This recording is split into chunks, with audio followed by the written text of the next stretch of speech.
नाजरीन, welcome to my YouTube channel. आज हम बात करने जा रहे हैं ड्रामा सीरियल फतूर। सबसे पहले तो आप लोगों से मैं क्वेश्चन करता हूं, क्या आपको लगता है कि दिलनिशी का जो बच्चा है वो बच जाएगा? क्या आपको लगता है कि दिलनिशी का बच्चा इस दुनिया से चला जाएगा? तो आज के इस एपिसोड में इस रिव्यू में आप लोगों को इस एपिसोड का प्रोमो का मुकम्मल हकीकत के साथ आपको तरजीह देंगे, ताकि आप लोग को समझ आ सके कि ड्रामे में आगे क्या होगा और क्या क्या आपको देखने को सीन मिलेंगे। तो जल्दी से चैनल को सब्सक्राइब कर लें ताकि हर नई आने वाली वीडियो का नोटिफिकेशन आप लोगों तक बआसानी पहुंचता रहे। तो चलते हैं। सबसे पहले हमज़ा की मां ने साफ इनकार कर दिया। उसने कह दिया कि घर से भागी हुई लड़की को मैं अपनी बहू कभी भी नहीं मान सकती, क्योंकि हमज़ा ज़िद पे था, अपनी मां के पास जाता है। तो दिलनिशी को जैसे ही हमज़ा की मां कॉल करती है तो उस बात पे दिलनिशी को भी काफ़ी ज़्यादा गुस्सा होता है।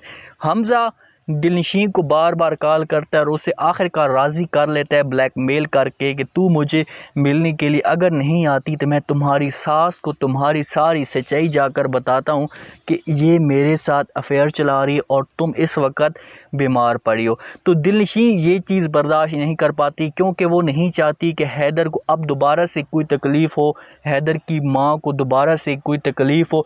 तो वो आखिरकार हमज़ा को मिलने के लिए चली जाती है, घर पे बहाना बना के कि मैं मॉल में जा रही हूँ, शॉपिंग करने के लिए जा रही हूँ।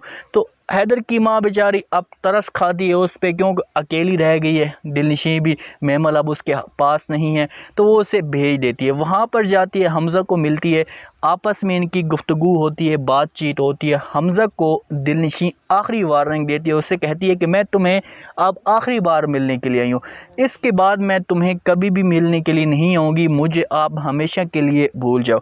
हमज़ा उसकी कोई भी बात नहीं सुनता, उसकी तरफ मुस्कुरा देता है, उसकी बात को कोई तरजीह भी नहीं देता, उसकी बात को एक लेवल भी नहीं देता, उसकी तरफ हंसकर उसे बात को टाल देता है। जैसे ही गाड़ी में बैठते हैं तो उसे दिलनिशी सारी कहानी बता देती है। हमज़ा अब एक ही ज़िद पे अटका हुआ है। वो दिलनिशी को कहता है कि तू जाकर तलाक लेके अभी के अभी और हम अभी शादी करते हैं। दिलनिशी कहती है कि नहीं, मैं ऐसा नहीं कर सकती, मैं नहीं जाना चाहती।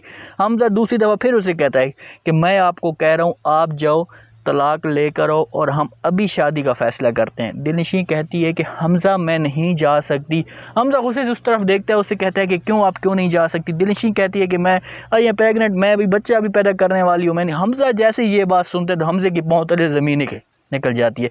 वो तो ये सोच में था कि यार ये क्या होगा, उसको ख्वाब में था कि यार मेरा इसके साथ नई ज़िंदगी शुरू होगी, नया सफ़र शुरू होगा, लेकिन उसके बेचारे की सारा का सारा मलिया मेट हो गया। वो अब इतने गुस्से में आ गया कि गाड़ी को 200 स्पीड से भी ऊपर क्रॉस करके ले गया। गाड़ी इतनी तेज़ चला रहा है। दिलनिशी उसे बार बार रोकने की कोशिश कर रही है, उसे कहती है कि हमज़ा ऐसा चलाओ, मेरे पेट में बच्चे है, बच्चे को कुछ हो जाएगा, क्योंकि डर होता है औरत को। लेकिन हमज़ा उसकी कोई भी बात नहीं सुनता। हमज़ा गाड़ी को भगाया जा रहा है, भगाया इतनी तेज़ कि उसको सिग्नल का, किसी भी चीज़ का कोई भी पता नहीं होता। उसकी जैसे ही वो सिग्नल क्रॉस करती है तो आगे एक गाड़ी आती है, वहाँ पे गाड़ियों का आपस में क्रॉस होता है। तो वहाँ पे जैसे एक्सीडेंट होता है तो वहाँ पर एक बहुत बड़ा नुकसान जो है वो होने जा रहा है। दूसरी तरफ जैसे हैदर जल्दी से, आज उसकी किस्मत दिलनिशी की ख़राब थी, हैदर जल्दी से आज ड्यूटी से छुट्टी करके ऑफिस से आ जाते घर। जैसे ही घर आता है उसकी माँ उसे देखती है, उससे कहती है कि हाँ बेटा आज तुम जल्दी आ गए हो, खैरियत तो है? तो उसे हैदर सब कुछ बता देता है कि आज थोड़ा सा काम नहीं था, मैंने कहा थोड़ा सा जल्दी घर आ जाओ। तो दिलनिशी का पूछता है तो उसकी हैदर की माँ कहती है कि वो थोड़ा सा मॉल तक गई है, तो जैसे ही वापस आती है तो उसके बाद हम सब मिल के एक जगह बैठ के खाना खा लेते हैं। अब हैदर पूरी असलियत जान चुका होता है कि वो इसको उल्लू बना के गई है मेरी माँ को, वो अब अपने मकसद में गिल गई है, रंगरलियाँ मनाने के लिए गई हुई है। तो वहाँ पे मतलब हैदर सारी चीज़ उसकी स्टोरी समझ लेता है। वो अभी उसके सामने कुछ नहीं बोल सकता, उसके सामने बोलेगा तो उसकी जो माँ की है वो तबीयत ज़्यादा ख़राब हो जाएगी, इसलिए थोड़ा सा बात को टाल मटोल करके वो कह देता है कि ठीक है अम्मी जी, जैसे वो आती है उसके बाद फिर हम सब मिलकर एक ही जगह बैठकर खाना खा लेंगे। अब जैसे इनका दिलनशी का और हमज़ा का एक्सीडेंट होता है, वहाँ पर जो दिलनशी का बच्चा है वो ज़ाया हो जाता है। दिलनशी का बच्चा जैसे ही ज़ाया होता है तो अब दिलनशी के सारे घर वालों को पता चल जाता है, सारी फैमिली को पता चल जाता है, हैदर को पता चल जाता है, हैदर की माँ को पता चल जाता है। जैसे इन लोगों को पता चलता है, हैदर की माँ ये चीज़ बर्दाश्त नहीं कर सकती। अब दिलनशी बहुत ज़्यादा अपनी गलती पे अफसोस है। अब हमज़ा की माँ को इसका एक मिल गया है सारा बात करने का। वो अब बार बार हैदर की दिलनशी की माँ को कॉल करती है, हैदर को सारी बातें सुनाती है, उनको बातें सुनाती, उन्हें कहती है कि मैं आप लोगों को कहा था कि ये एक भागी हुई लड़की है, इसकी किसी भी हरकत पे इसकी सारी चालों का पता है। तो अब दिलनशी अपनी गलती पे इतना रो रही होती है, हैदर के पास आती है, उससे सामने कहती है, हैदर खुदा के लिए मुझे माफ़ कर दो, मुझसे बहुत बड़ी गलती हो गई, मैं ये सब नहीं करना चाहती थी, मैं आखिरी बार उसे मिलने के लिए गई थी, लेकिन मुझे नहीं पता था कि इतना बड़ा भी हादसा पेश आ सकता है, इतना बड़ा भी वाक़या पेश आ सकता है। तो हैदर उसे कहता है कि अब कुछ भी नहीं हो सकता, अब जो होना था वो हो गया, अब मेरे आपको माफ़ करने या ना करने से कोई फ़ैसला भी नहीं हो सकता। हैदर की माँ को भी अब चांस मिल चुका होता है बातें करने का। वो भी दिलनशी को कहती है कि हाँ दिलनशी, तू क्या यही माल के लिए गई थी? क्या तुझे यही माल मिला था मिलने के लिए कि हमें उल्लू बनाया और आप अपनी मोहब्बत की जो है अफवाहें, हर चीज़, डायलॉग, सब कुछ आप शेयर करती रही बैठकर? आपको थोड़ा सा शर्म आनी चाहिए, आपने अपना बच्चा ज़ाया कर दिया। तो दिलनशी को ऐसा एक धचका लगता है कि ऐसा एक मतलब होता है हर चीज़ कि अब हैदर ये चीज़ कहते हैं दिलनशी को कि अब तू अगर जाना चाहती है तो मुझे किसी किस्म का कोई भी इतराज़ नहीं है, क्योंकि मुझे जिस चीज़ की ज़रूरत थी मैं उसके लिए बैठा रहा, उसके लिए वेट किया, उसके लिए इंतज़ार किया, लेकिन आपने वो मुझे नहीं चीज़ दी। तो आप अगर आप जाना चाहते हैं तो आप भले जा सकते हैं।